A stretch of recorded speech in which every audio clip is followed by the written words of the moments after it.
नमस्कार, आप सभी का स्वागत है। बच्चों, आज का जो विषय है वो है हाउ टू कैलकुलेट सेंचुरी। ये पार्ट 3 है। इसमें हम ये डिस्कस करेंगे कि टाइम लाइन पे आप किसी सेंचुरी को कैसे इंडिकेट कर सकते हो। फॉर एग्जांपल, जैसे आपसे ये बोला जाए कि भाई मुगल्स इंडिया में 1526 में आए, 1526 में आए, तो 1526 को आप टाइम लाइन पे क्या बोलोगे? 15th सेंचुरी बोलोगे या 16th सेंचुरी बोलोगे? एक और एग्जांपल लेते हैं। जैसे आपसे ये कहा जाए कि 18th सेंचुरी जो था वो हमारा इंडस्ट्रियल रिवॉल्यूशन का एक पीक टाइम था या शुरुआती समय था, तो अब उस जो 18th सेंचुरी है उसको टाइम लाइन पे किस समय पे जो टाइम बाउंड है उसमें कहाँ पे इंडिकेट करोगे? तो इस सारी बातों के बारे में हम आज डिस्कस करेंगे। कुछ एग्जांपल्स भी हम देखेंगे। तो चलते हैं। आपके सामने एक टाइमलाइन दी है। टाइमलाइन आपको पता है कि ये एडी और बीसी को डिवाइड करने वाला एक पोर्शन होता है। इसके एक तरफ राइट हैंड साइड पे एडी सीई या ईस्वी होता है और लेफ्ट साइड पे बीसी बीसीई या ईसा पूर्व होता है। इस सब के बारे में हम ऑलरेडी पार्ट 1 और पार्ट 2 में डिस्कस कर चुके हैं। इसके लिंक आपको डिस्क्रिप्शन में मिल जाएंगे। तो हम ये जानते हैं कि जहाँ से हमारा डिवीज़न लाइन शुरू होता है वहाँ से अभी तक 2020 साल हो चुके हैं और 21वां साल चल रहा है। आप देख रहे हो कि 50 एडी लिखा हुआ है, 250 एडी टू 500 एडी या 1000 एडी 1500 एडी ऐसे लिखे हुए हैं। तो इसका मतलब क्या है? इनका सिंपल सा मतलब ये है कि जहाँ से डिवीज़न हमारा शुरू हो रहा है वहाँ से 50 एडी का मतलब है 50 साल हो चुके हैं, 500 एडी का मतलब है कि 500 साल हो चुके हैं। इसको थोड़ा और डीपली हम देखते हैं। ये एक एडी का पोर्शन का एक यहाँ पे डिस्क्रिप्शन दिया हुआ है। आप देख रहे हो कि जहाँ से डिवीज़न शुरू होता है वहाँ पे 1 है, फिर 2 3 4 5 लिखा हुआ है और होता होता होता होता वो आज तक यानी 2020 तक आ चुका है। पिक्चर में आपको 300 तक दिख रहा है, यानी कि हम जो 3rd सेंचुरी है, तृतीय शताब्दी है, वहाँ तक के बारे में हम बात कर रहे हैं। तो ये कैसे आया? आप देखिए कि जहाँ से डिवीज़न शुरू होता है वहाँ से 1 2 3 4 करते हुए जैसे हमारे 100 साल पूरे होते हैं, इस पूरे 100 साल के ब्लॉक को हम बोलते हैं प्रथम शताब्दी या फर्स्ट सेंचुरी बोलते हैं। 100 साल के बाद में 101 साल, 102 साल, धीरे धीरे करते करते आता है 200 साल तक।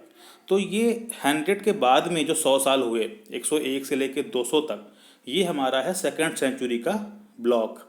और जैसे ही 200 हो गया हमारा सेकंड सेंचुरी हो गया या द्वितीय शताब्दी हो गया।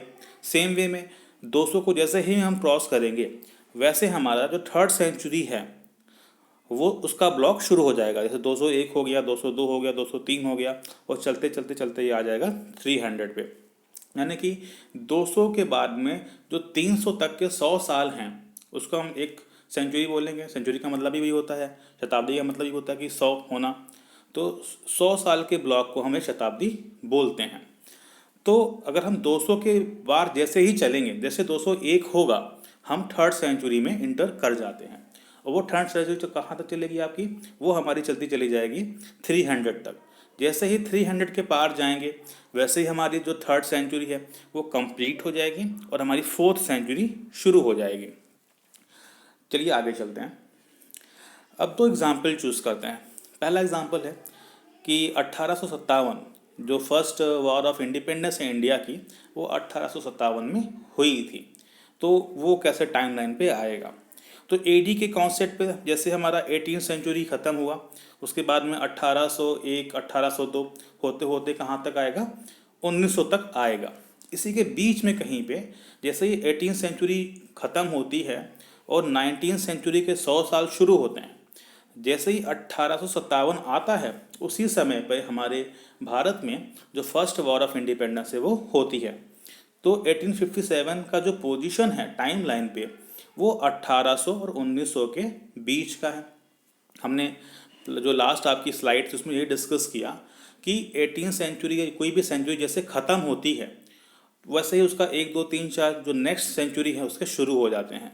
तो 1857 की जो घटना हुई है वो 19th सेंचुरी का जो 100 साल का ब्लॉक है उसमें हुई है।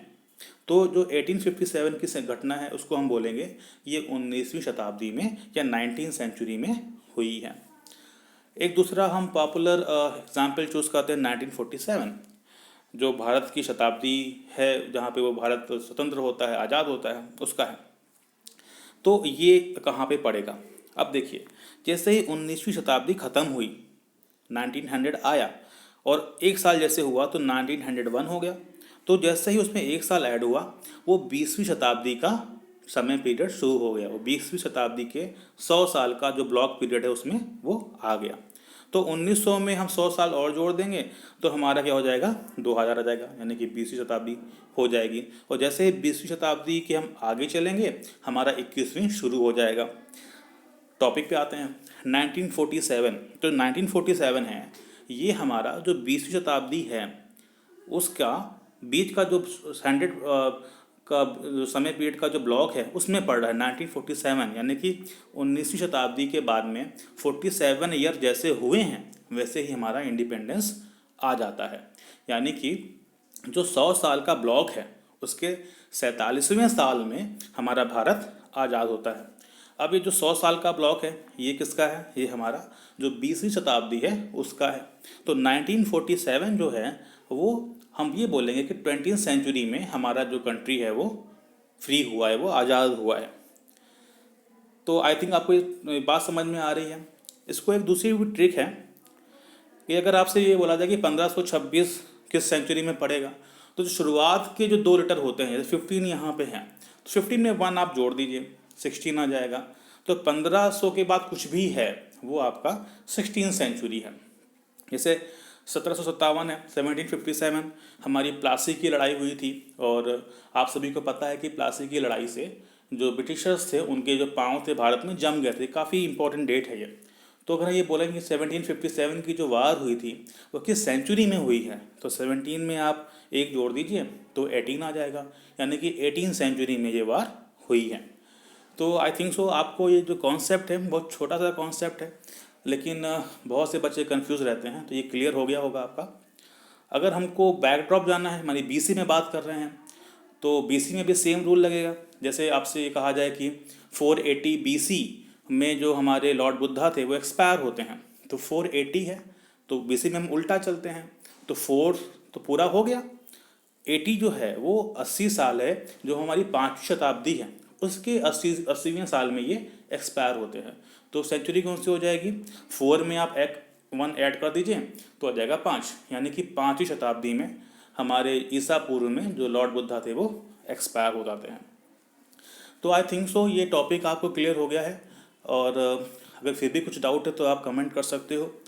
ये हमारा जो वीडियो था ये पार्ट 3 था। पार्ट 1 में हमने एडी और बीसी का जो कॉन्सेप्ट है, जो डायनेसिस थ्योरी है उसके बारे में डिस्कस किया था। और जो पार्ट 2 था हमने टाइमलाइन में एडी बीसी की काउंटिंग के बारे में किया था।